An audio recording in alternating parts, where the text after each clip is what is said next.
Hey guys, Josh Henkin here, created the Ultimate Sandbag training program and our DVRT system, along here with our good friend Sarah Gwynn from Iron Figure Fitness. Last time we talked about concepts in programming the Ultimate Sandbag, but it's always helpful to actually have a reference point, some workouts to work from. So what we're going to do is give you a series of workouts with some of our different size Ultimate Sandbags so you can see how both the size and the weight change the demands and specific goals of your workouts. So we're going to begin today with our Power Ultimate Sandbag. Now, a lot of guys are a little hesitant to use the Power Ultimate Sandbag because they think it's going to be too light. As we get into our more advanced workouts, you're going to see how movement-based drills really make an impact, and using the Power Ultimate Sandbag is awesome. On the other hand, a lot of women don't want to disrespect you because Sarah's a stud, can really benefit from the size of the Power Ultimate Sandbag as well, because it'll fit their frame a lot better. When you see her put into motion, it's really helpful to see how demanding it can be. But let's start with a foundational program. So what we're going to do is basically use the Ultimate Sandbag to teach a lot of important movement components that will help you progress over time. So the first thing we're going to do is get the bag into what we call the zercher, or the front hold position. So Sarah's going to clean it up one time. So you see how there was no impact to the body. She can then release her hands and just cup the bag into her arms. What we're going to do is what we call a front load good morning. So she's going to put a slight bend in her knees. She's going to concentrate on pushing her hips back. She's going to tuck the chin just a little bit, and then she's going to push her heels and come on up. Nice job. Let's do about 2 more there, Sarah. So as she comes down and forward, she's not rounding her low back. We're stopping just short. She's go ahead and squeezing her upper back. Now, Sarah's incredibly flexible. So for some of you that don't have quite the good hamstring flexibility, come down, and it may be right about there, because we never want that low back to round. So you can work on learning how to hinge the hips. Hinging the hips will teach you how to use your hamstring and glutes, and the great thing about the front hold position is it'll also work your abdominals to high level. Now we'll come back down. We're going to now grab the end cap handles, and the reason for the end cap handles is so that we can get you in a better shoulder position when we press overhead, and we're going to do what's called a clean and press. Now again, Sarah is incredibly mobile. She's a very impressive athlete, so she can work from the ground, but you may have to work from your knees, because because of the smaller dimension of the power bag, as they get more towards the floor, they round their low back. So what she's going to do is use that same hinge. Now she's going to accelerate the weight up to her shoulders, then she's going to lock into place and press over the crown of her head. You don't want to press in front of the face, meaning right to the forehead, you're pressing over the crown. Pull it back down, and she's pushing the hips back. Beautiful. So at the end of the series, I'll give you some workout parameters you can work from, but you see the great way she's doing the movement. It's flow, it's easily done by locking in the entire body. There's no one particular muscle group that's more important than the other.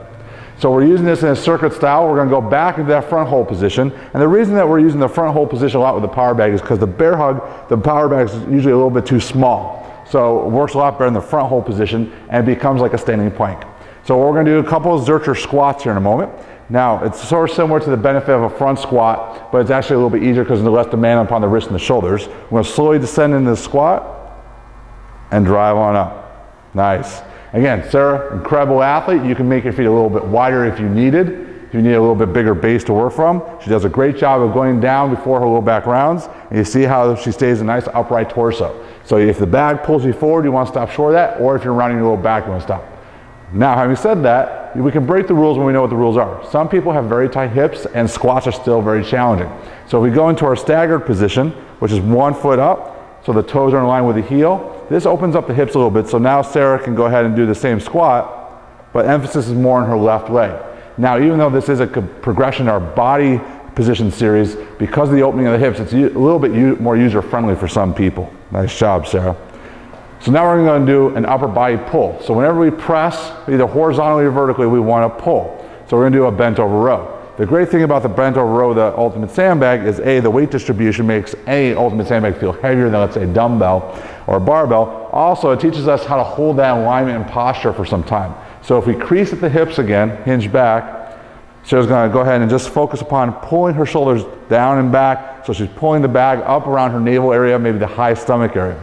The goal is to maintain this position and really work on lowering the bag under control, so her abdominal and trunk have to work. If she just sort of drops it, she loses a lot of valuable components of the lift. Nice job, Sarah. So now we can go a little isolation work, because as you move through the series, you're going to accumulate a little bit of fatigue. And also it's good if you haven't worked out before, you haven't worked out in a while, you're going to want to build a lot of muscles at once. So there's nothing wrong with doing curls, because curls with Ultimate Sandbag specifically also work again on that anti-flexion or resisting the bag to pull so your abdominals hit hard. So she's turned the bag over, she's going to grab the handles and basically turn her palms up and stay in her curl, and she's going to curl the weight up towards her chest. The cool thing about curling with the Ultimate Sandbag is because of the weight distribution, where a dumbbell loses tension about right here because the weight's through the middle, because the weight's at the bottom, she just gets tension throughout the entire range of motion, really making this a much more demanding version of the curl. Nice job, Sarah. And we're going to finish off with one more exercise. So with that front hold position that we worked on in several exercises, we worked on anti-flexion. Now we're going to work on resisting rotation. So what Sarah's going to do is she's going to use her legs and entire body. She's going to make what we call front body circles. So I'll have her demonstrate a few repetitions. Nice. So what she's doing is giving momentum of the back, and the job of her trunk and her hips is to avoid rotating with the back. So it's an anti-rotational drill. It's also a great cardiovascular drill for those of you that want to have a nice finisher to your workout. And relax there, good. So you definitely want to start with maybe your Power Ultimate Sandbag on the lighter side. It could be full of rice, or it could be one bag of sand, one bag of rice, or you can just fill both fillers just with a little bit of sand, about a quarter of the weight. Either way, this is a great example of a workout you can create to start with your Ultimate Sandbag program. We're going to come back and show you how to progress it with the same implement and the same load with more complex exercises. So make sure to visit us at dvrtfitness.com.